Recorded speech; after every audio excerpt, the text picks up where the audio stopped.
네, 반갑습니다. 2학년 세계사 다시 이어가도록 하겠습니다. 세계사 파트에서 어쩌면 가장 하이라이트라고 볼 수 있는 로마에 관해서 한번 보도록 하겠습니다. 자, 로마 같은 경우는, 로마의 건국 시조는 제가 로물루스, 레무스 형제라고 얘기를 했었습니다. 늑대젓 먹고 자란 아이들이라고 얘기했었죠. 자, 요거 거슬러 올라가면, 트로이 몰락 이후에 이제 이주했던 트로이 왕자, 에네아스라고 하는 사람의 후손으로 알려져 있고요.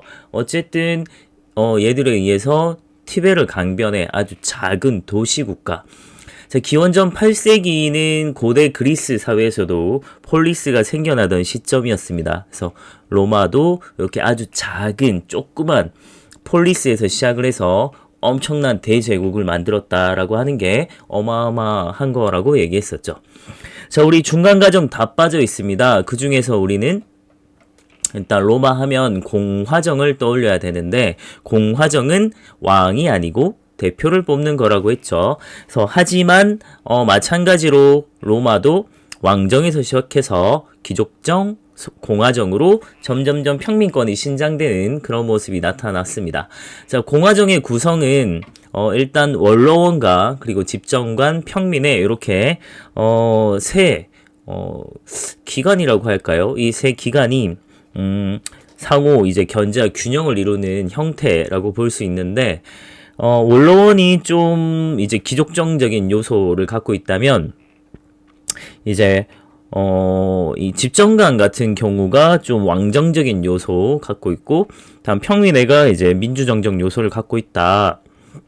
자, 그 중에서 우리는 평민회, 이 호민관이라고 하는 걸 좀 유념해서 봐둘 필요가 있고요. 평민권이 점점점 신장되면서 평민회를 창설했고, 그리고 호민관 평민 대표로 선출하면서 이 호민관이 엄청나게 정치의 영향력을 발휘했다라는 걸 볼 수 있습니다. 자, 그리고 우리가 꼭 기억해야 되는 것 중에 하나가 12표법이라고 하는 것입니다. 자, 12표법이라고 하는 건 최초의 성문법이라고 얘기를 했었어요. 자, 교과서의 왼편에 조그맣게 나와 있는 거기도 한데, 이 12표법이 왜 중요하냐면, 기존에는 성문법, 이제 문자로 이루어진 법이 없었기 때문에 관습법으로 이제 법 집행을 했는데, 아무래도 이 법 집행을 하는 건 귀족들이었고, 이 귀족들이 자기들 마음대로 법을 집행을 했기 때문에 평민들에겐 굉장히 불리했다는 거죠. 근데 딱 법은 이런 거야 라고 문자로 딱 기록을 해둔 겁니다. 그래서 귀족들이 자기들 마음대로 법을 해석하는 걸 막을 수 있게 된 거죠. 그래서 뭐 요거를 교과서적인 표현으로 하자면 귀족들의 자의적인 법 해석을 방지할 수 있었기 때문에 평민권의 신장이 되는 아주 중요한 법 중에 하나, 최초의 성문법이다, 이렇게 정리할 수 있을 것 같습니다. 자, 그리고 로마 조그만 이제 폴리스에서 시작을 했다고 했죠. 그래서 이탈리아 전체 반도 통일을 해가는 과정이 있었고요. 요거는 우리가 그냥 가볍게 통일했다 보고요. 그 다음에 이제 이탈리아 반도를 다 먹고 난 다음에 로마가 진출해야 될 곳은 바로 이 발 아래 있는 지중해였습니다. 그래서 이 지중해 해상권을 놓고 북아프리카에 있었던 카르타고와 결국 부딪히게 되거든요. 자, 이렇게 해서 한 3차례 정도 싸웠고요. 요걸 이제 포에니 전쟁이라고 얘기를 합니다. 자, 이거 수업 때도 얘기했지만 로마에서는 페니키아인들을 포에니라고 불렀습니다. 왜냐면 이 카르타고가 페니키아인들이 만들었던 식민지 중에 하나예요. 그래서 페니키아인들이라고 봤기 때문에 카르타고에 붙은 전쟁을 포에니 전쟁이라고 불렀고요. 너무 확 뛰어넘었는데? 딴 게 없네요.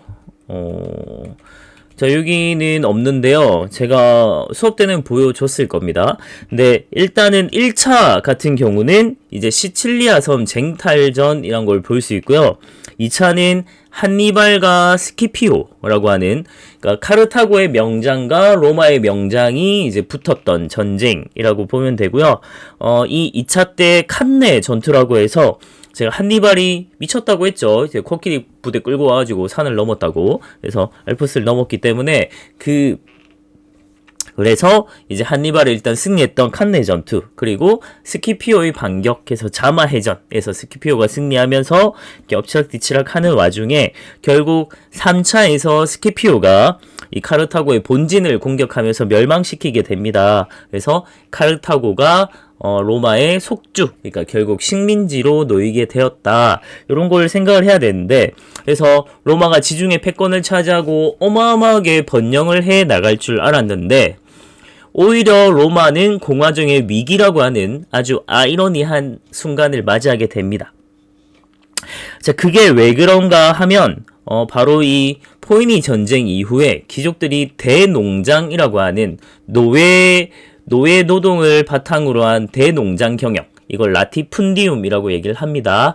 요게 유행을 하게 되면서 결국은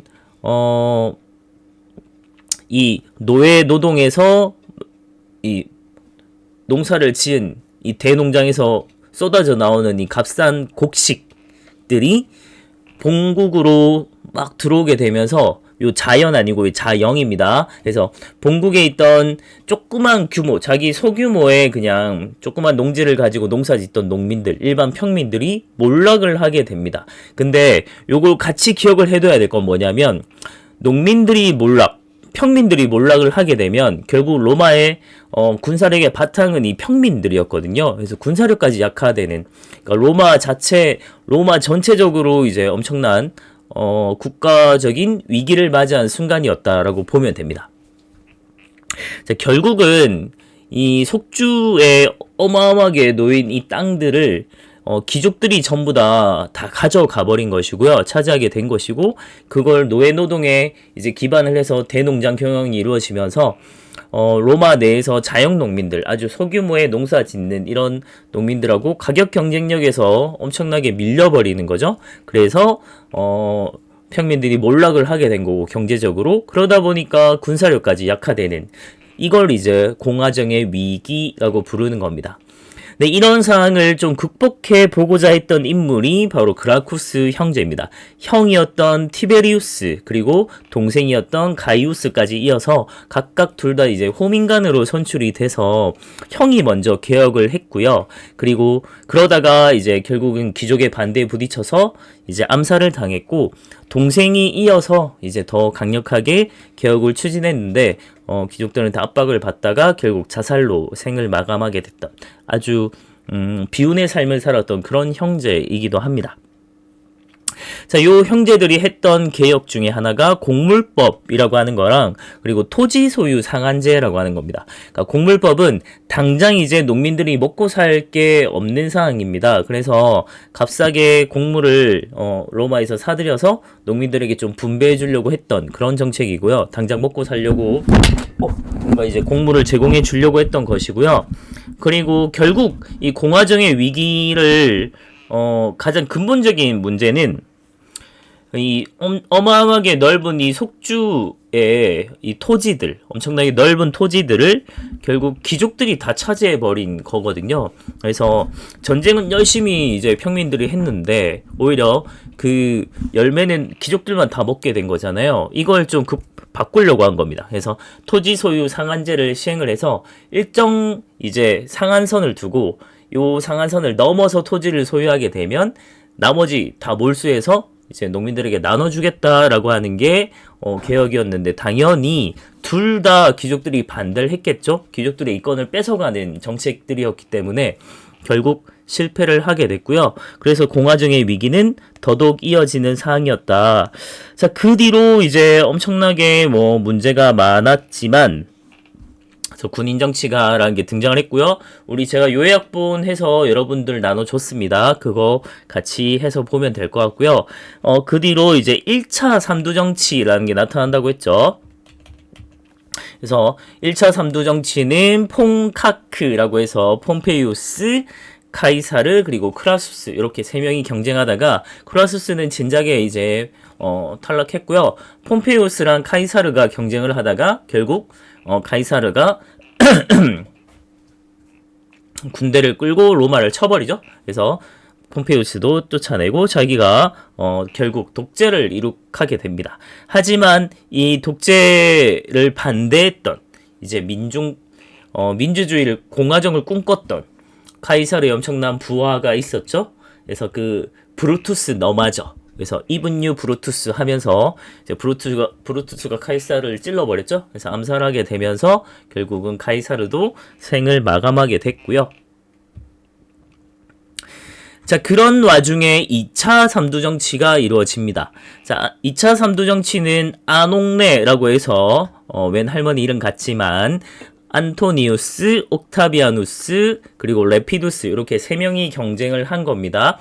자, 그 중에서 레피두스 또 일찌감치 떨어져 나갔고요. 결국은 안토니우스, 당시 이제 이집트, 이제 클레오파트라랑 손잡았던 이 안토니우스, 찐사랑이라고 했죠. 그리고 로마의 카이사르의 양자였던 옥타비아누스 경쟁을 했는데, 이제 안토니우스는 카이사르 밑에서 이제 부하 제2인자라고 볼 수 있는 사람이었고, 옥타비아누스는 아주 젊은 이제 카이사르의 양자였는데, 결국은 카이사르의 많은 것들을 물려받은 이 옥타비아누스가 안토니우스를 대대적으로 물리치고 결국 이집트도 정복하고 하면서 이제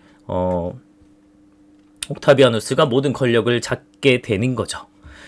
자, 근데 요때부터를 우리가 제정, 그러니까 황제가 다스리는 제정이라고 얘기를 하는데 실제로 옥타비아누스는 자기가 황제라고 말한 적이 없다고 했습니다. 그래서 실제로는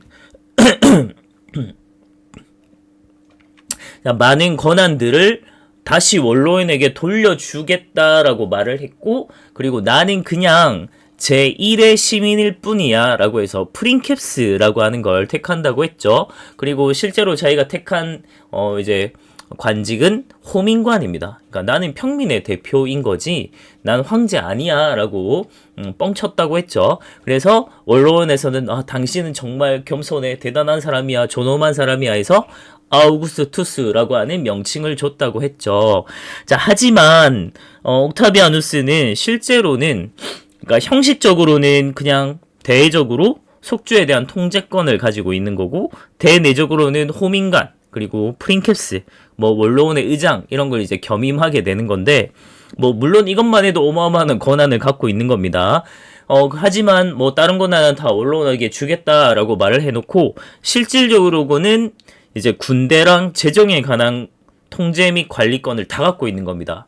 특히 이제 옥타비아누스는 이 개인 재산이 로마의 재산보다 더 많았어요. 그래서 어마어마한 이제 돈과 군사력으로 거의 이미 황제와 같은 권력을 누리고 있던 사람이었다.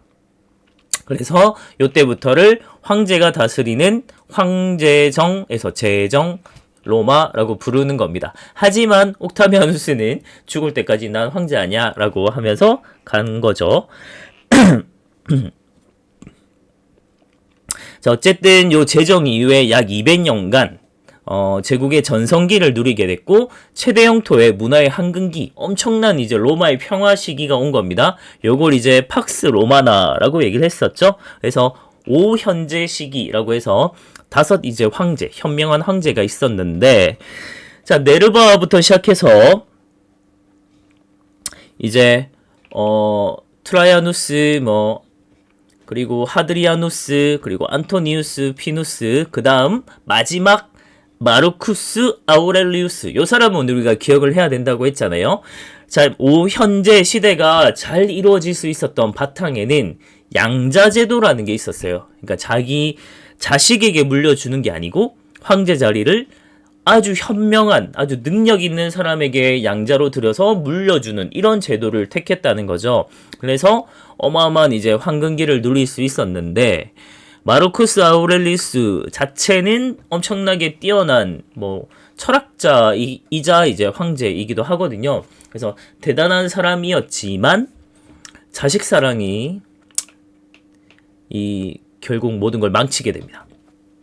그래서 자신의 아들이었던 코모두스에게 황제 자리를 물려주게 되면서 이 코모두스가 폭군으로 로마를 망치기 시작합니다. 자, 그런 와중에 이제 코모두스 그리고 그 뒤로 막 코모두스가 이제 친위대장한테 죽고 이러면서 막 서로 막 군인 황제 시기가 등장하거든요. 서로 죽이고 한 150여 년간 26명의 군인 황제가 등장을 한 거니까 그만큼 서로 죽이고 한 거겠죠. 그렇게 이제 지내다가 결국은 동서로마가 분열이 되게 되는데, 사실 그 바탕에는 먼저 이제 디오클레티아누스라는 사람이 이제 분할 통치라고 해서 로마가 워낙 땅이 넓다 보니까 동로마, 서로마 이렇게 나누길 시작했어요. 자, 그때 이제 중흥하고자 노력했던 인물 중에 한 명이 콘스탄티누스라고 하는 사람이었고, 이 사람이 아예 수도를 콘스탄티노플이라고 해서 이제 천도를 하게 됩니다. 자, 콘스탄티누스 폴리스라는 거거든요. 콘스탄티누스의 뭐 도시 이런 뜻으로 콘스탄티노플이라고 하는 거고, 이게 이제 비잔티움이라고도 불렸습니다. 지금의 튀르키예 이스탄불로 보면 되고요. 자, 이쪽에 가서 이제 천도를 했고, 그래서 나름 이제 중흥도 했던 사람입니다. 근데 요때 우리가 좀 같이 기억해 둘 건 밀라노 칙령이란 걸 통해서 크리스트교를 공인했다라는 거 같이 기억해 두면 되겠고요. 자, 그 다음에 테오도시우스 황제 죽고 나서 요 아들 때 와서 완전히 동서로마가 분열되었다라고 보면 되고요. 그러다가 서로마 제국은 게르만족 용병대장 오도아 케르라고 하는 사람한테 멸망을 당합니다. 요 멸망당했을 때 마지막 황제 이름이 로물루스예요. 그래서 이 서로마는 로물루스에서 시작해서 로물루스로 멸망을 했다라는 게 보면 되겠습니다. 자, 하지만 동로마 제국은 그 뒤로도 1000년 이상, 뭐 완벽하게 1000년 이상까지는 아니지만 거의 1000년 가까이 이제 번영을 하다가 오스만 제국에게 멸망을 하면서 결국 마무리돼요. 우리 요까지 이제 로마를 보면 됩니다. 영토 어마어마하게 넓습니다. 일단 다른 거는 뭐 안 봐도 될 것 같은데 크리스교 같이 한번 보도록 하겠습니다. 나온 김에. 자, 크리스교는 예수에 의해서 기원전 4년에 창시되었고요. 사랑 그리고 만민평등 이런 것들을 강조했다라고 보면 될 것 같습니다. 크리스천들하고 뭐 일반 사람들도 잘 알 겁니다. 예수는 이제 유대교가 갖고 있던 선민사상, 우리 자기들 유대 민족만 이제 구원받을 수 있다라는 사상에서 좀 벗어나서 모든 민족을, 전 인류를 다 구원해야 된다라고 얘기를 하고 다니다가 이제 이단으로서 이제 십자가에 못 박혀서 돌아가시게 된 거죠. 그 뒤에 3일 만에 부활을 하셨고요. 그걸 믿는 사람들에 의해서 이제 포교, 베드로, 바울 이런 사람들에 의해서 포교 활동이 이루어졌고, 특히나 하층민과 여성들에게 널리 전파되면서 지하에서 이렇게 숨어서 이렇게 예배 지내고 이런 것들이 많이 나타났습니다. 자, 왜냐하면 이 크리스교는 유일신 사상이기 때문에 황제를 신으로서 숭배한다는 게 있을 수 없는 일이에요. 그래서 황제 숭배를 거부한 것 때문에 굉장히 탄압을 받았고요. 그럼에도 불구하고 널리 계속 전파되었기 때문에 콘스탄티누스 대제 때 공인을 했고, 요때 밀라노 칙령 꼭 기억해야 되고요. 테오도시우스 황제 때 국교화, 로마 안에 그냥 나라의 종교가 돼버린 겁니다. 그러니까 로마는 이미 엄청난 대제국이었는데 거기 있는 땅이 전부 다 이 크리스교를 국교로서 받들게 된 거고요. 그래서 우리가 생각할 때 이 유럽 세계라고 하는 것들이 이제 어마어마하게 이제 크리스교 세계가 되었다라고 보면 되는 거예요. 자, 그래서 세계적인 종교로 발전을 했고, 결국은 그리스 로마 문화, 유럽, 그리고 이제 한 축은 이제 크리스교 해서 유럽 문화의 기틀이 마련되었다, 이렇게 보면 됩니다. 그러니까 우리가 보통 유럽 문화라고 하면 한 기둥은 그리스 로마 문화, 그리고 한 기둥은 요 크리스교 문화, 이렇게 보면 되거든요. 요 두 기둥이 결국 유럽 문화의 기틀을 마련했다, 이렇게 보면 될 것 같습니다. 자, 일단은 로마는 이 정도 하면 될 것 같습니다. 생각보다 엄청 빨리 끝냈네요. 일단 끝내겠습니다.